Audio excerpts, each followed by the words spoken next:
started to decrease back to resting heart rate. The method. To measure the heart rate, we used a blood pressure monitor and an oximeter to do the heart rate at pre-exercise, every 2 minutes during exercise and post-exercise. Normative data.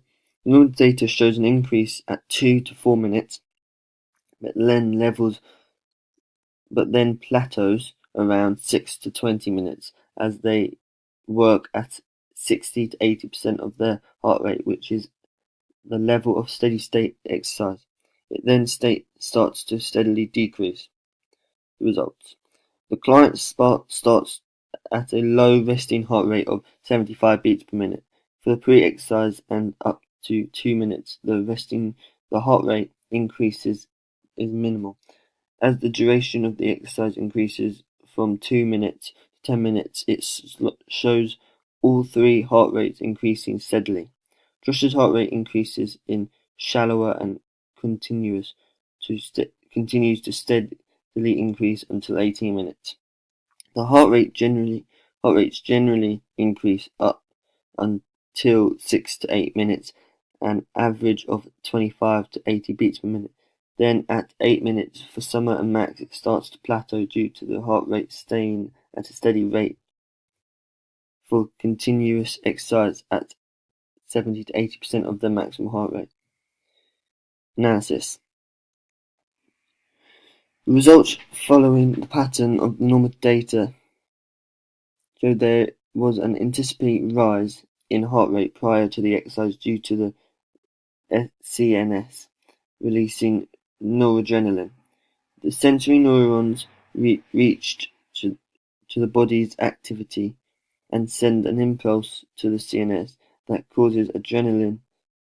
This led to the rise in the heart rate from 6 minutes for Max and 10 minutes for Summer. There was a plateau in their heart rates, indicating that their bodies were meeting the demand of the oxygen to the working muscles and supporting the hypothesis. The cardiac output, heart rate times stroke volume, is able to supply an adequate supply of blood to the working muscles. This is supported by the vascular shunting, redistributing blood into the working muscles away from organs, and reduces the work rate of the heart by supplying more oxygenated blood. At the end of the exercise, we can see a slight decrease due to the heart rate returning to their resting heart rate. This again supports the hypothesis as the demands of the oxygen reduces the workload of the heart.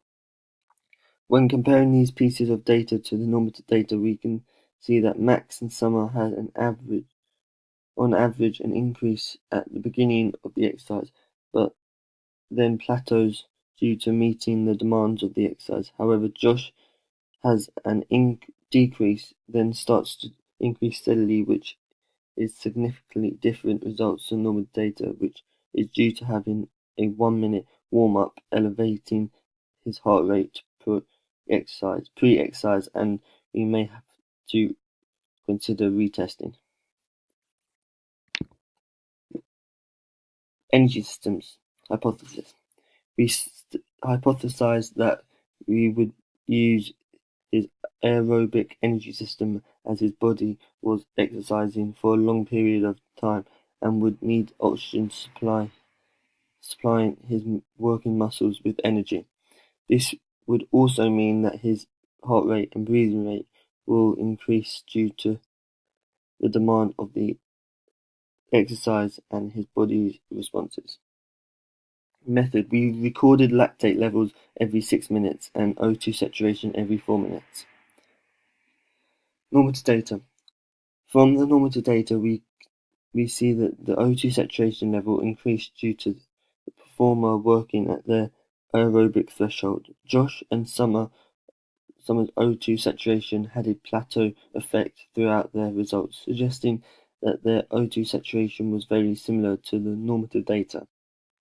However, Max was an anomaly due to due to him working too hard and the O2 saturation couldn't keep up with the results, causing a zigzag line on the graph, which is not following normative data. Comparisons.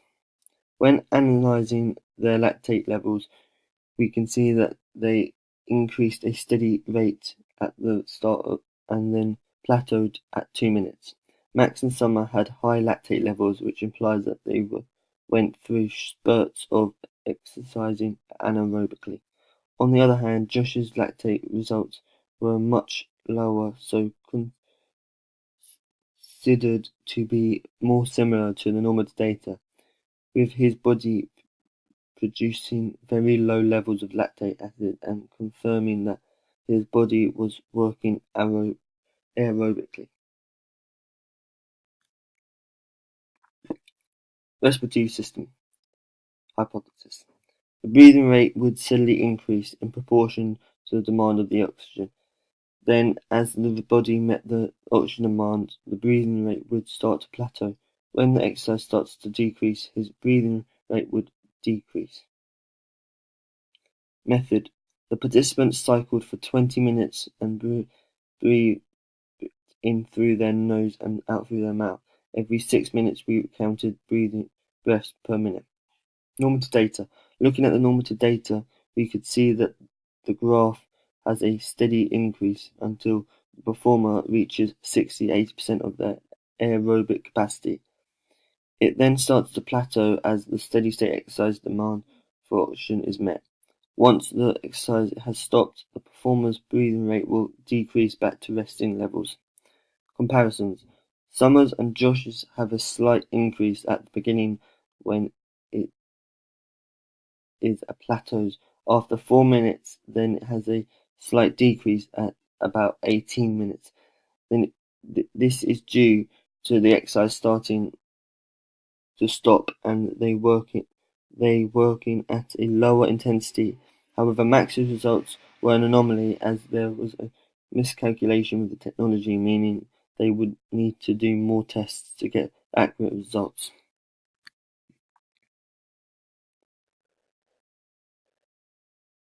Cardiovascular system. Hypothesis. Analysis if the hypotheses were correct. Cardiovascular system. We found for the cardiovascular system our hypothesis was correct for Max and Summer heart rates, as we stated that the heart rate would increase to 60–80% of their maximal heart rate, then start to plateau due to the body working anaerobically, then have a slight decrease when starting to plateau due to their bodies working aerobically, then have a slight decrease when stopping exercising. However, Josh's heart rate decreases slightly by about 30 beats per minute. The start of the plateau starts to plateau, so for Josh you would need to do more tests to fix this anomaly. In conclusion, I accept this hypothesis. Energy system. We found for energy system that our hypothesis was incorrect. This is because in our hypothesis we stated that the normative data for O2 saturation would increase and then plateau, whereas our results are in more of a zigzag pattern, which implies that they were working anaerobically as well during the exercise, whereas Josh's is more like the normative data, only lower than the normative data. In conclusion, I don't accept this hypothesis. Respiratory system. We found for the respiratory system that our hypothesis was incorrect, as our results had less of an increase and more of a plateau effect, which could be because they weren't working hard enough or the assessors didn't record the results properly, which would mean that they would have to do retests to find accurate results. In conclusion, I don't accept this hypothesis.